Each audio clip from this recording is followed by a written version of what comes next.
혹시 신장 투석을 받으면 암에 더 잘 걸릴까? 이런 생각 해보신 적 있나요? 만약 그게 사실이라면 암에 걸렸을 때 예후도 더 안 좋은 걸까요? 오늘은 바로 이 질문들에 대한 어쩌면 좀 놀라운 답을 들려드리려고 합니다. 두 편의 아주 중요한 연구 결과를 가지고 투석과 암의 관계를 한번 제대로 파헤쳐 보겠습니다. 사실 이 질문은요, 투석을 받고 계신 환자분들이나 또 그분들을 치료하는 의료진에게는 정말 중요한 문제일 수밖에 없죠. 다행히 최근에 나온 연구들이 이 복잡한 관계의 실마리를 조금씩 풀어주고 있습니다. 자, 그럼 같이 한번 데이터를 들여다볼까요? 이야기를 좀 더 흥미롭게 풀어가기 위해서 두 부분으로 나눠볼게요. 첫 번째는 한국의 대규모 연구를 통해서 투석 환자분들이 마주한 암 발병의 위험에 대한 이야기고요. 그리고 두 번째는 일본 연구를 통해서 암 진단 이후의 희망에 대한 이야기를 해보려고 합니다. 이 두 가지 이야기를 통해서 전체 그림을 한번 맞춰보죠. 자, 그럼 먼저 암에 걸릴 위험부터 한번 살펴볼게요. 한국에서 진행된 아주 큰 규모의 연구인데요. 이게 얼마나 크냐면요. 무려 5만 명에 가까운 투석 환자분들을 추적했어요. 그리고 이분들의 데이터를 일반 인구 데이터랑 비교해서 투석을 받는 게 암 발병률에 진짜로 어떤 영향을 미치는지 분석한 거죠. 네, 그래서 우리 이야기의 첫 번째 파트는 바로 위험에 대한 겁니다. 솔직히 말씀드리면 이 한국 연구에서 나온 데이터는요, 좀 충격적일 수 있습니다.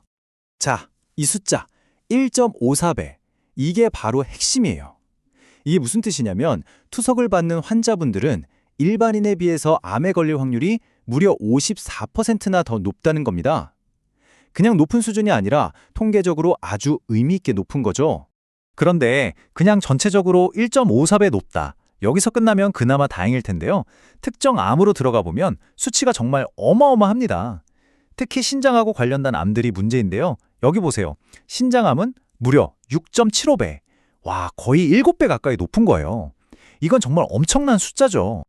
근데 이 연구에서 가장 뜻밖이면서도 어쩌면 가장 마음이 아픈 결과가 바로 이거였어요. 암 발병 위험이 젊은 환자들, 특히 29세 이하의 젊은 환자들에게서 가장 높게 나왔다는 겁니다. 일반인에 비해서 3배 이상 높게 나타났어요. 이건 정말 예상치 못했던 결과죠. 자, 그럼 여기까지 한번 정리해 볼게요. 투석 환자분들이 암에 걸릴 위험이 일반인보다 높다. 이건 이제 분명해 보입니다. 그런데 말이죠. 여기서 이야기가 끝나면 너무 절망적이잖아요. 사실 여기서부터가 진짜 중요한 질문의 시작입니다. 그러니까 암에 걸릴 위험이 높다는 게 곧 암 때문에 사망할 확률도 더 높다는 뜻일까요? 암 진단이 투석 환자에게는 정말 사형 선고나 다름없는 걸까요? 자, 이제 우리 이야기의 두 번째 파트로 넘어가서 이 질문에 대한 아주 희망적인 답을 한번 찾아보겠습니다. 이 질문에 대한 답을 우리는 일본에서 진행된 한 연구에서 찾을 수 있습니다. 이름도 귀여운데요. 제이 캔디라는 연구예요. 이 연구는 관점을 완전히 바꿨어요.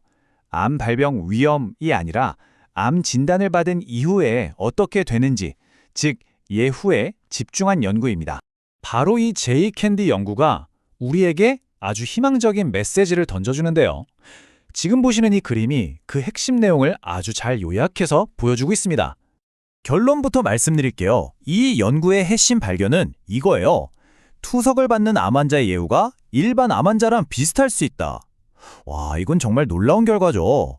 보통 우리가 생각했던 투석 환자가 암에 걸리면 훨씬 더 안 좋을 거야 라는 그 통념을 완전히 깨는 결과입니다. 자, 말로만 할 게 아니라 데이터를 직접 보시죠. 3년 생존율을 비교한 편인데요. 보세요. 신장암, 대장암, 일반 환자랑 거의 차이가 없죠?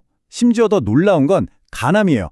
간암은 오히려 투석 환자의 생존율이 더 높게 나왔습니다. 정말 의외죠? 아니, 어떻게 이런 긍정적인 결과가 나올 수 있었을까요? 그 비밀은 바로 적극적인 치료에 있었습니다. 암 진단을 받고 나서 수술을 받은 분들의 3년 생존율은 무려 83%였어요. 그런데 수술을 받지 못한 분들은 32%에 그쳤습니다. 이 차이 정말 어마어마하죠. 그리고 이 데이터는 우리에게 더 중요한 사실을 알려줍니다. 수술을 받은 분들은요, 암 때문에 돌아가신 경우보다 감염이나 신부전 같은 다른 합병증 때문에 돌아가신 경우가 훨씬 많았어요. 이게 무슨 뜻이겠어요? 맞습니다. 수술을 받으면 암 자체는 성공적으로 치료가 됐다는 거죠. 자, 그럼 이제 퍼즐을 맞춰볼 시간입니다. 한국 연구에서는 암 발병 위험이 높다고 했는데 일본 연구에서는 희망적인 예우를 보여줬잖아요. 이 서로 달라 보이는 두 이야기를 어떻게 연결해야 할까요? 그 해답의 열쇠는 바로 여기에 있습니다. 조기 발견, 그리고 선제적인 관리. 정말 놀랍게도요. 일본 연구에서 암 진단을 받은 환자분들 중에 절반이 넘는 57%가 아무런 증상이 없었어요. 그럼 어떻게 암을 발견했냐고요? 바로 정기검진을 받다가 우연히 발견한 겁니다. 자, 그럼 그림이 그려지시죠? 이게 바로 더 나은 결과를 만들어내는 과정인 거예요. 먼저 투석 환자는 암 발병 위험이 높다는 사실을 우리가 인지하고요. 그래서 정기적인 검진을 철저히 하는 거죠.